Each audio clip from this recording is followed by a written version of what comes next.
ഇതിന് പുറമെ മറ്റ് ചില കമ്പനികളും ആധുനികവൽക്കരണത്തിനും പുതിയ സാങ്കേതികവിദ്യ അക്വയറിയുന്നതിനൊക്കെയുള്ള ചില നടപടികൾ ചെയ്യുന്നുണ്ട്. ആലപ്പുഴ കോപ്പറേറ്റീവ് മിൽ 5 കോടി രൂപയുടെ ഒരു നവീകരണ പദ്ധതി നടപ്പാക്കുന്നുണ്ട്. ഫോറസ്റ്റ് ഇൻഡസ്ട്രീസ് ട്രാവങ്കൂർ 3.5 കോടി രൂപയുടെ നവീകരണ പദ്ധതി നടപ്പാക്കുന്നുണ്ട്. പിന്നെ Kerala clays and ceramics Pappinisseri 10 കോടി രൂപയുടെ പ്രോജക്റ്റ് ചെയ്യുന്നുണ്ട്. അത് അവരുടെ ഓൺ ഫണ്ടാണ് അതിൽ പ്രധാനം. 2 കോടി മാത്രമേ ഗവൺമെൻറ് കൊടുക്കുന്നുള്ളൂ. കേരള സ്റ്റേറ്റ് ബാംബു കോർപ്പറേഷൻ 12 കോടി രൂപ മുതൽ മുടക്കി ഒരു ബാംബു ഫ്ലോറിംഗ് ടൈൽസ് ഉൽപ്പാദന യൂണിറ്റ് കോഴിക്കോട് ജില്ലയിൽ ആരംഭിക്കുന്നുണ്ട്. അത് ഏതാണ്ട് കൺസ്ട്രക്ഷൻ വർക്ക് ഏതാണ്ട് തീരാറായി. ഓഗസ്റ്റ് സെപ്റ്റംബർ മാസത്തിൽ കമ്മീഷൻ ചെയ്യും. ഇതിന് 7 കോടി രൂപ കേന്ദ്ര ഗവൺമെൻറ് ഫണ്ടാണ്. National mission for bamboo applications നൽകുന്ന ഫണ്ടാണ്. ബാക്കി ഫണ്ട് കേരള ഗവൺമെൻറ് അതുപോലെ ധനകാര്യ സ്ഥാപനങ്ങൾ നൽകുന്നതാണ്.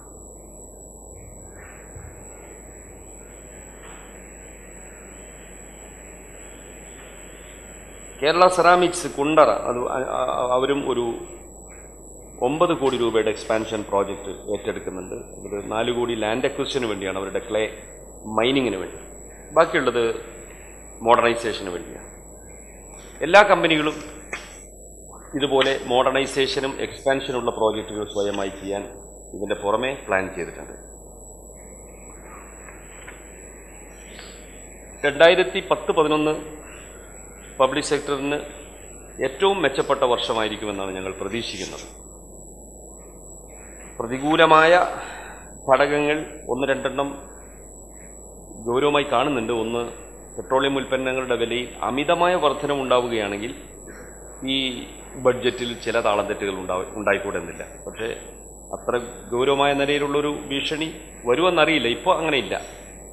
2, ടൈറ്റാനിയത്തിന് ഏറ്റവും പ്രധാനപ്പെട്ട റോ മെറ്റീരിയൽ സൾഫറാണ്. സൾഫറിൻ്റെ വില വലിയ തോതിൽ വർദ്ധിച്ചപ്പോഴാണ് ആ കമ്പനി നഷ്ടത്തിലായത്.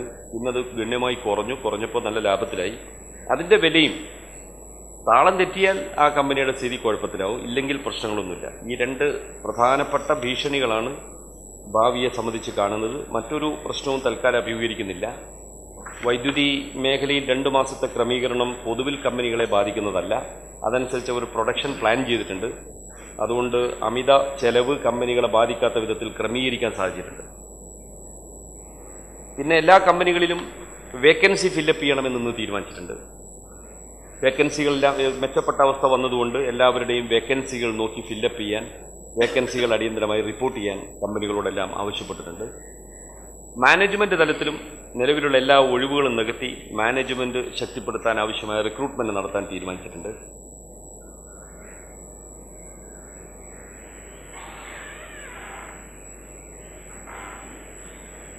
ഇത്രയാണ് പൊതുവിൽ എടുത്തിട്ടുള്ള തീരുമാനം.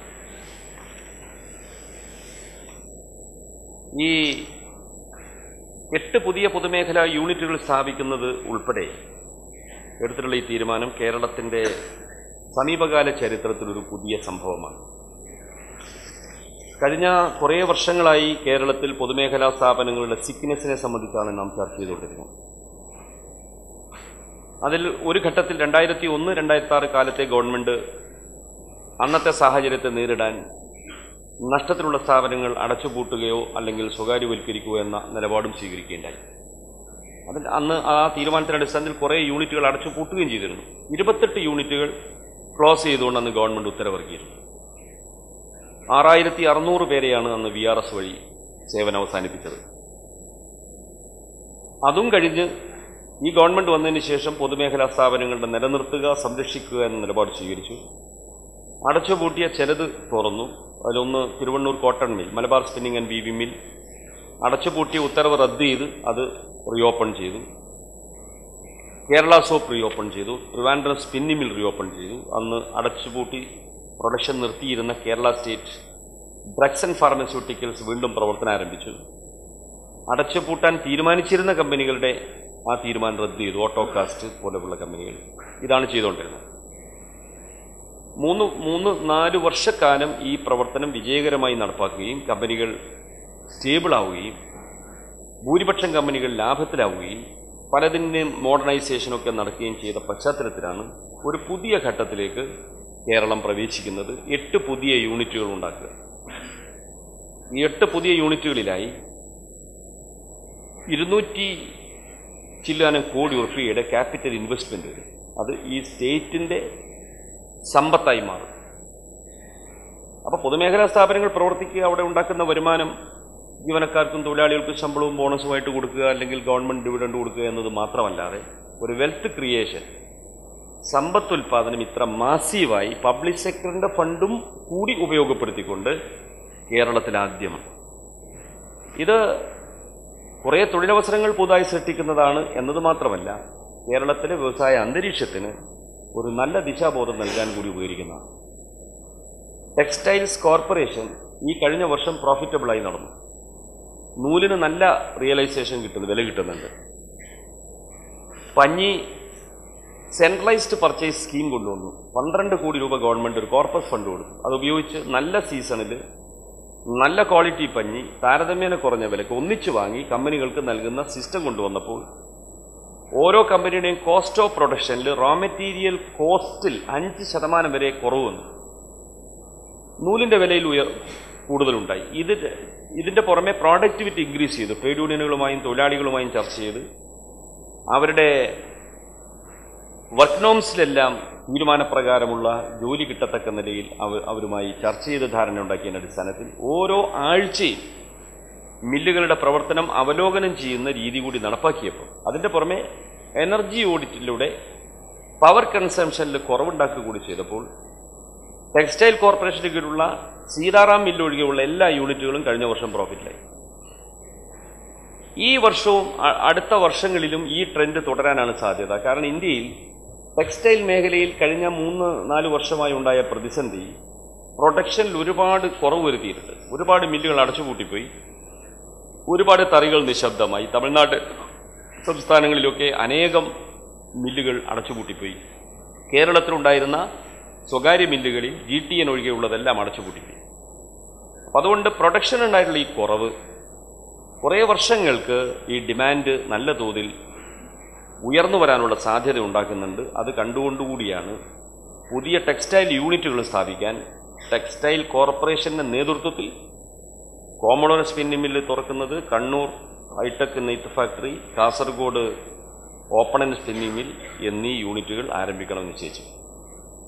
ഇതിൻ്റെ പുറമെ ട്രിവാൻഡ്രം സ്പിന്നിംഗ് മില്ലിൻ്റെ അടുത്ത ഘട്ടം 5 കോടി രൂപ കൂടി മുടക്കി അടുത്ത ഘട്ടം പുതിയ മെഷീനറി സ്ഥാപിച്ചതിൻ്റെ എക്സ്പാൻഷൻ കൂടി ടെക്സ്റ്റൈൽ കോർപ്പറേഷൻ നടപ്പാക്കും. അത് സെപ്റ്റംബറിൽ കമ്മീഷൻ ചെയ്യാൻ പറ്റും. മലബാർ സ്പിന്നിംഗ് മില്ല് കൂട്ടിക്കിടന്ന മില്ലിലുണ്ടായിരുന്ന പഴയ സ്പിൻഡിലുകൾ 6000 റിപ്പയർ ചെയ്തുകൊണ്ടാണ് 2007 ആ കമ്പനി തുറന്നത്. അതിനുശേഷം 13 കോടി രൂപ SBT ലോൺ ഉപയോഗിച്ച് 12000 സ്പിൻഡിലുകൾ കൂടി കൂട്ടിച്ചേർത്ത് 2ാം ഘട്ടം പൂർത്തിയാക്കി. 3ാം ഘട്ടം 8 കോടി രൂപ വീണ്ടും ഗവൺമെൻറ് അനുവദിച്ചത് ഉപയോഗിച്ച് 6000 സ്പിൻഡിലുകൾ കൂടി വീണ്ടും ഓർഡർ ചെയ്ത് അതിന് ഇൻസ്റ്റലേഷൻ നടന്നുകൊണ്ടിരിക്കുകയാണ്. അത് അടുത്ത സെപ്റ്റംബറിൽ കമ്മീഷൻ ചെയ്യും. അതിന് പുറമെ ഈ ബഡ്ജറ്റ് പ്രസംഗത്തിൽ 15 കോടി രൂപ കൂടി മലബാർ സ്പിന്നിംഗ് മില്ലിനെ നവീകരണത്തിന് ഗവൺമെൻറ് വിനിയോഗിക്കാൻ പ്രഖ്യാപിച്ചു. ആ പണവും കൂടി ഉപയോഗിച്ച് ബാക്കി 25000 സ്പിൻഡിൽ പൂർത്തീകരിക്കാൻ ആവശ്യമായ സ്പിൻഡിലുകളും മറ്റ് അനുബന്ധ സൗകര്യങ്ങളും ഏർപ്പെടുത്തും. അതോടുകൂടി പഴയ റിപ്പയർ ചെയ്ത തറികളും കൂടി മാറ്റി ഏറ്റവും പുതിയ സ്പിൻഡിലുകളോടെ ഒരു മോഡേൺ ഹൈടെക് സ്പിന്നിംഗ് മില്ലായി Malabar spinning and weaving mill മാറും. ഇത്രയും ക്യാപിറ്റൽ ഇൻവെസ്റ്റ്മെൻറ്റ് കേരളത്തിലെ പൊതുമേഖലാ സ്ഥാപനങ്ങളിൽ ഇതുവരെ ഉണ്ടായിട്ടില്ല. കഴിഞ്ഞ ഗവൺമെൻറ്റിൻ്റെ കാലത്ത് കൊടുത്ത പണത്തിൻ്റെ ഗണ്യമായ ഭാഗം VRSനും OTSനുമാണ് പോയത്. ബാങ്കുകളുടെ സെറ്റിൽമെൻറ്റിനും VRSനുമാണ് പോയത്. ക്യാപിറ്റൽ ഇൻവെസ്റ്റ്മെൻറ്റിന്, പ്ലാന്റിൻ്റെ മോഡേണൈസേഷന് ഒരു പൈസയും ചിലവാക്കിയിരുന്നില്ല. അതായിരുന്നു അന്നത്തെ ഒരു നിലപാട്. അത്യാവശ്യം പിടിച്ചു നിൽക്കാൻ ആവശ്യമായ ചില വർക്കിംഗ് ക്യാപിറ്റൽ സഹായം ചെയ്തിരുന്നു. ബാക്കിയുള്ളതെല്ലാം മാസീവായി പോയത് OTSനും VRSനുമാണ്. ഇത് അതിൽ നിന്ന് വ്യത്യസ്തമായ ഒരു കാര്യമാണ്. ഞങ്ങൾ വന്നതിന് ശേഷം OTS പ്രകാരം ബാങ്കുകൾ കൊടുക്കാനുണ്ടായിരുന്ന മുഴുവൻ തുകയും ഒരു ഇൻസ്റ്റാൾമെൻ്റ് ഒഴികെ മുഴുവൻ തുകയും കൊടുത്തു തീർത്തു. ഇനി ബാങ്കുകളുമായിട്ടുള്ള സെറ്റിൽമെന്റ് ഇല്ല. സെയിൽ ടാക്സ് കുടിശ്ശിക ഉൾപ്പെട്ടത് ഗവൺമെന്റിന്റെ ആംനസ്റ്റി സ്കീം അനുസരിച്ച് മിക്കവാറും കമ്പനികൾ കുടിശ്ശികയൊക്കെ തീർത്തു.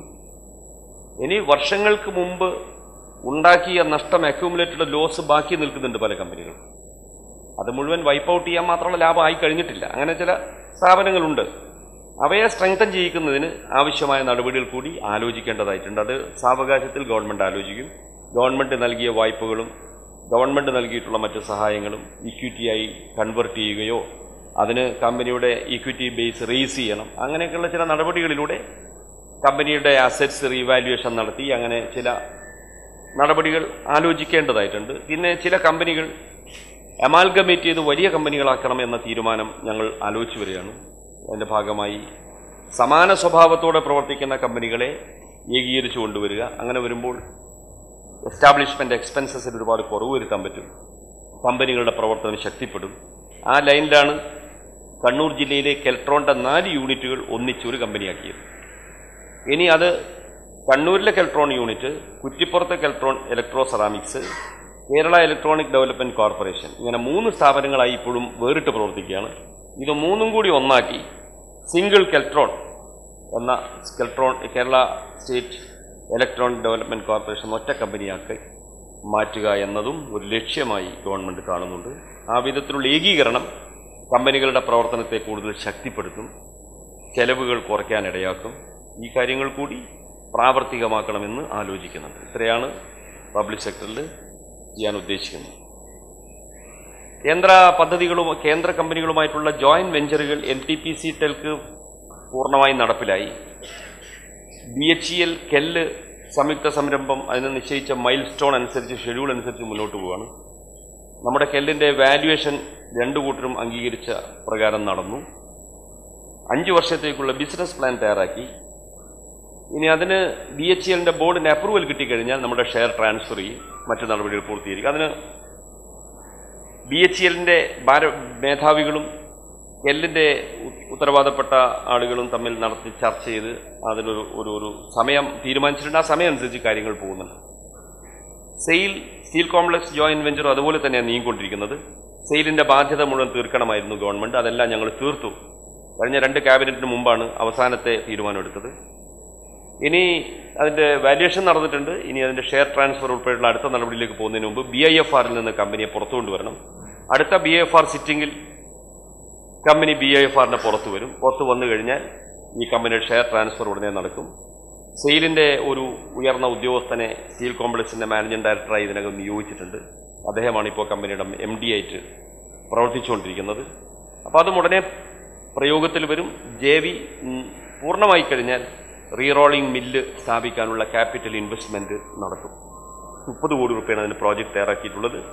അതിന് സെയിൽ ആവശ്യമായ എല്ലാം ചെയ്തിട്ടുണ്ട്. ഓട്ടോകാസ്റ്റ് റെയിൽവേ ആണ് പൂർണ്ണതയിലെത്താത്ത ഒരു JV നിലവിലുള്ളത്. അവസാനം ഇപ്പോൾ ഡൽഹിയിൽ നിരന്തരമായി ഇടപെട്ടുകൊണ്ട് അത് കേന്ദ്ര ക്യാബിനറ്റിന്റെ അപ്രൂവലിലേക്ക് പോകാൻ ഫയല് തയ്യാറായിട്ടുണ്ടെന്നാണ് അവസാനമായി ഞങ്ങൾക്ക് കിട്ടുന്ന വിവരം. അതും നിരന്തരമായി സമ്മർദ്ദം ചെലുത്തിക്കൊണ്ടിരിക്കുകയാണ്. അപ്പം JV എന്ന നിലയിൽ നേരത്തെ നിശ്ചയിച്ചിരുന്ന എല്ലാം പൂർണ്ണതയിലേക്ക് വന്നുകൊണ്ടിരിക്കുകയാണ്. പിന്നെ ഈ ഗവൺമെന്റ് വന്നതിന് ശേഷം കേന്ദ്ര പൊതുമേഖലാ സ്ഥാപനങ്ങൾ നേരിട്ട് സ്ഥാപിക്കുന്ന യൂണിറ്റുകൾ എന്ന നിലയിൽ 2009 ജനുവരി മാസം തറക്കല്ലിട്ട കഞ്ചിക്കോട്ടെ Bharat earth movers limited BML unit ഈ മാസം മെയ് മാസം 16-ാം തീയതി ഉദ്ഘാടനം ചെയ്യാൻ പോവുകയാണ്.